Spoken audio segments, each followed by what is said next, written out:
Bonjour à toutes et tous et bienvenue dans cette vidéo dans laquelle je vais démontrer les propriétés de la géométrique. Alors, je vous ai dit donc que pour une variable aléatoire x définie sur n par ceci définissait bien une probabilité où a c'était un nombre dans 0,1. Eh bien, vérifions cela. Alors, voici donc la définition, la variable aléatoire. Donc, je vous rappelle qu'à chaque itération, enfin à chaque fois que vous lancez x, ça prend une autre valeur, hein, d'accord, à valeur dans n, donc ça prend une valeur en entier naturel, 0, 1, 2, 3, etc. Et donc, on a dit que c'était ceci, la probabilité, d'accord. Alors, il faut vérifier que c'est une proba. Donc, pour vérifier que c'est une proba, il faut vérifier deux points. Il faut vérifier déjà que pour tout n appartenant à n, ce nombre-là, c'est-à-dire 1 moins a puissance n, donc celui-là, hein, eh bien, un élément de 0,1 fermé cette fois-ci. Ok. Alors, la vérification est assez immédiate, hein. A est compris entre 0 et 1 ouvert. Donc, par symétrie, 1 moins A, c'est aussi compris entre 0 et 1. Donc, c'est la symétrie par rapport à 1,5 en fait. Le passage de là à là, donc c'est assez classique. Après, si A est compris entre 0 et 1, quand je multiplie A par lui-même, du style 1,5 fois 1,5, ça fait un quart, hein, et fois 1,5, ça fait un huitième. Donc, quand je multiplie des nombres entre 0 et 1, entre eux, en fait, je reste dans 0 et je donne même la propriété de décroître. Ok. Donc, j'en déduis que AN est lui-même compris entre 0 et 1 à cause donc, de ceci. Ok. Donc ça donne ça et ça. Et alors, quand je regarde ces deux-là, je me dis que le produit des deux, hein, puisque ce sont deux nombres compris entre 0 et 1, ce que je viens de dire, le produit des deux est compris entre 0 et 1. D'accord. Donc 1 moins a puissance n est compris lui-même entre 0 et 1. Bon, donc s'il est compris strictement, il est aussi compris largement. Bref, ce sont bien des nombres entre 0 et 1 ici. Ça peut être des probabilités. Maintenant, ils montreront que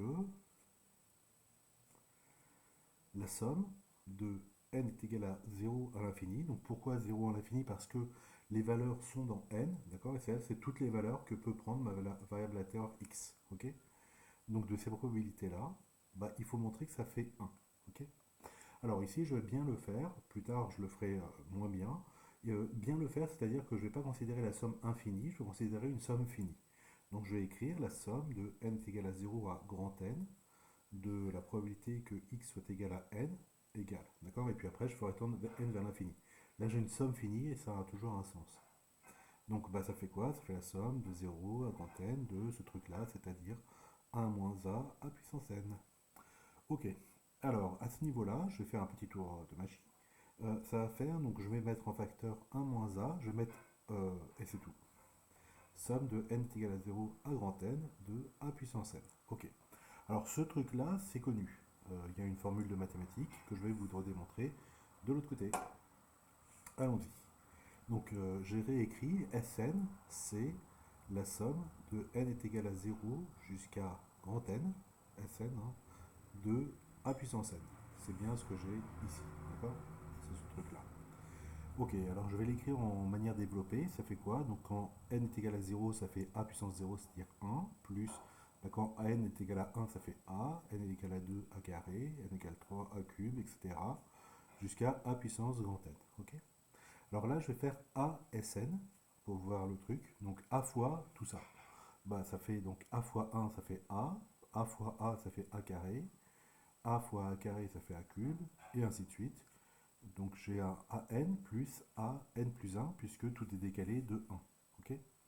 Ce qui fait que si je fais la différence de ces deux lignes-là, donc Sn moins ASN, ça me fait, et donc en faisant la différence de l'une à l'autre, vous voyez que, donc c'est pour ça que je l'ai bien aligné, les deux A ici s'éliminent, les A carrés pareil, les A cubes pareil, les AN pareil. Ok.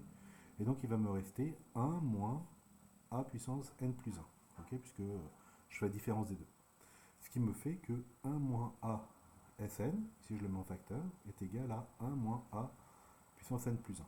D'accord. Soit que Sn est égal à 1 moins a puissance n plus 1 sur 1 moins a. Voilà, c'est une formule que l'on connaît bien, c'est la formule, donc c'est la somme des premiers termes